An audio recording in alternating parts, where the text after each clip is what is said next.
പ്രാർത്ഥന, ദാനധർമ്മം, ഉപവാസം എന്നീ 3 തൂണുകൾ നമ്മുടെ ജീവിതത്തെ മാറ്റിമറിക്കും എന്ന ബോധ്യത്തോടെ വേണം നാം ഈ വലിയ നോമ്പ് കാലത്തെ സ്വീകരിക്കാൻ.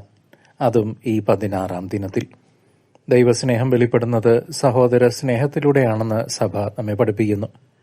നമ്മുടെ ചുറ്റുമുള്ള ദരിദ്രരെയും കഷ്ടപ്പെടുന്നവരെയും പാർശ്വവൽക്കരിക്കപ്പെട്ടവരെയും ചേർത്ത് പിടിക്കേണ്ടത് ഓരോ കത്തോലിക്ക വിശ്വാസിയുടെയും ഓരോ ക്രിസ്ത്യാനിയുടെയും കടമയാണ്.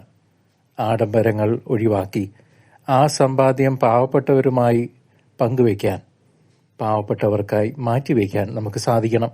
നോമ്പ് എന്നത് കേവലം ഭക്ഷണം ഉപേക്ഷിക്കൽ മാത്രമല്ല, അത് മറ്റുള്ളവരുടെ വിശപ്പറിയൽ കൂടിയാണ്. കരുണയുടെ പ്രവൃത്തികൾ വഴി നമ്മുടെ ആത്മാവ് ശുദ്ധീകരിക്കപ്പെടുന്നു.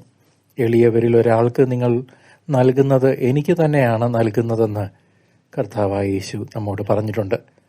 മത്തായിയുടെ സുവിശേഷം 25-ാം അധ്യായം 40 വചനഭാഗം നമ്മുടെ വഴികാട്ടിയായി മാറട്ടെ. വിശക്കുന്നവന് ഭക്ഷണം നൽകാനും നഗ്നരെ ഉടുപ്പിക്കാനും നമുക്ക് പ്രത്യേകം ശ്രദ്ധിക്കാം. നമ്മുടെ സ്വാർത്ഥത വെടിഞ്ഞ് പരോപകാരപ്രദമായ ജീവിതം നയിക്കാൻ ഈ പുണ്യകാലം, ഈ നോമ്പുകാലം നമുക്ക് ഉപയോഗിക്കാം. ക്രിസ്തുവിൻ്റെ കുരിശുമരണത്തിൻ്റെ അർത്ഥം പൂർണ്ണമാകുന്നത് നാം മറ്റുള്ളവർക്കായി കർത്തൃ സാക്ഷികളായി ജീവിക്കുമ്പോഴാണ്. എളിയവരുടെ കണ്ണുനീർ തുടയ്ക്കാൻ ഓരോ വിശ്വാസിയും മുൻകൈ എടുക്കണം.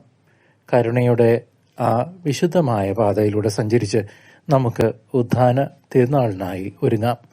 പ്രാർത്ഥനയോടൊപ്പം ദാനധർമ്മവും ചേരുമ്പോഴാണ് അത് സ്വർഗത്തിലേക്ക് ഉയരുന്ന ധൂപമായി മാറുന്നത്. ക്രിസ്തീയ സ്നേഹത്തിൻ്റെ പൂർണ്ണത പാവപ്പെട്ടവരോടുള്ള കാരുണ്യത്തിലാണ് അടങ്ങിയിരിക്കുന്നത്. സർവശക്തനായ ദൈവം നിങ്ങളെ അനുഗ്രഹിക്കട്ടെ. പിതാവിൻ്റെയും പുത്രൻ്റെയും പരിശുദ്ധാത്മാവിൻ്റെയും നാമത്തിൽ ആമേൻ.